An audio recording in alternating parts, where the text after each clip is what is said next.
तीन तरह का जल शिव को समर्पित होता है और वो तीनों तरह के जल का अलग अलग भाव है हमारा।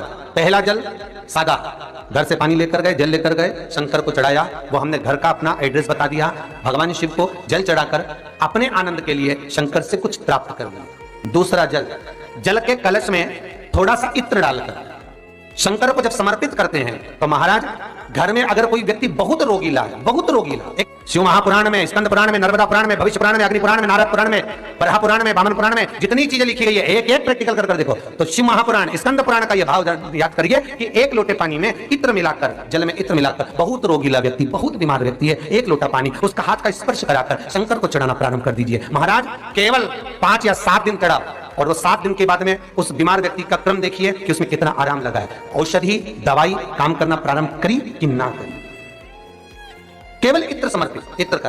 तो पहला जल सादा, दूसरा जल है इत्र का, और महाराज तीसरा जो जल है वो बेलपत्र का जल। बेलपत्र का जल कैसा?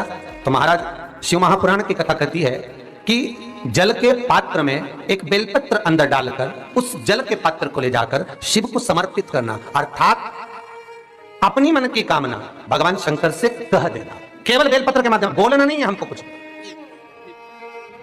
हमें कुछ कहना नहीं है।